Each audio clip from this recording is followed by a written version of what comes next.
दोस्तों हमारे भारत देश में एम्प्लॉयमेंट की इतनी कमी है कि हर दूसरा तीसरा इंसान यही सोचता है कि कैसे दूसरे व्यक्ति को बेवकूफ बनाकर पैसे कमाया जा सकता है। और दोस्तों कुछ प्रिडिक्शन करके और भविष्यवाणियां करके और रील्स अपलोड करके वो दिखाता है कि उसकी कैसे भगवान से कनेक्टिविटी है। तो दोस्तों हमारा भारत देश ही अंधविश्वास का इतना बड़ा मार्केट है कि यहाँ पर कोई भी किसी को भी बेवकूफ बना सकता है। कोई पंखे को रोककर आशीर्वाद देता है तो कोई भविष्यवाणियां कर आशीर्वाद देता है। तो आइए दोस्तों आज की इस वीडियो में इन बाबाओं का खुलासा करते हैं। तो इस वीडियो में अंत तक बने रहिएगा। तो चलिए शुरू करते हैं।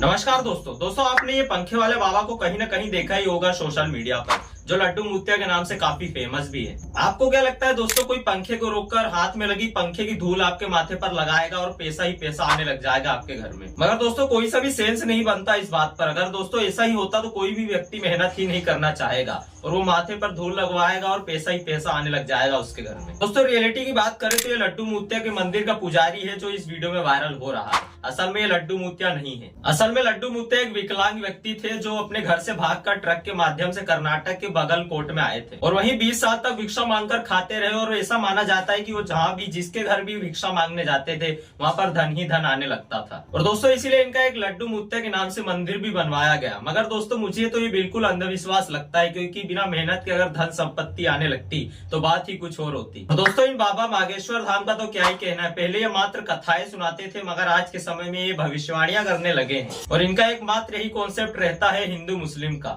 इसलिए निवेदन है सब हिंदू एक हो जाओ और पत्थर मारने वालों के घर पर बुलडोजर चलवाओ। दोस्तों शायद आपने एक बात नोटिस नहीं करी होगी कि जो भी ये बाबा नए नए आने लगे हैं तो उनका एक नया कॉन्सेप्ट उभर कर आता है। कोई पंखे को रोक रहा है, कोई बल्ब को जला रहा है, कोई फूक मारकर ठीक कर देता है। और इन पाखंडी बाबाओं का वायरल होने का और ज्यादा से ज्यादा लोगों को बेवकूफ बनाने का सबसे आसान तरीका यही होता है। और ये धीरेन्द्र शास्त्री यानी बागेश्वर धाम का बाबा जो भविष्यवाणियां करने लगा है, जिसमें श्याम मानव जो महाराष्ट्र अंधश्रद्धा निर्मूलन समिति के हेड हैं, इस समिति का काम है लोगों के नए नए बाबाओं के अंधविश्वास से बचाना। दोस्तों श्याम मानव धीरेन्द्र शास्त्री को चैलेंज करते हैं कि वे किसी करीबी को भेजेंगे अपना भविष्य देखने के लिए। अगर उसका भविष्य सही साबित होता है तो वे धीरेन्द्र शास्त्री को 30 लाख का इनाम देंगे और श्याम मानव खुद भी धीरेन्द्र शास्त्री के पैरों में गिरकर माफी मांगेंगे। ये भविष्यवाणी वाला एक्सपेरिमेंट करने के लिए एक डेट फिक्स करी जाती है और इस चैलेंज को धीरेन्द्र शास्त्री भी एक्सेप्ट कर लेते हैं। दोस्तों उस डेट के 1-2 दिन पहले ही धीरेन्द्र शास्त्री कहीं और कथा सुनाने निकल जाते हैं। अब इसे भागना कहें या फिर कुछ और, आप हमें कमेंट में जरूर बताइएगा। दोस्तों इसके बाद श्याम मानव को जान से मारने की धमकियां मिलने लगती हैं और ये एक्सपेरिमेंट कहीं दब कर रह जाता है। दोस्तों बाबा बनना इतना बड़ा ऑप्शन इसलिए है क्योंकि भारत में अंधविश्वासियों की कोई कमी नहीं है।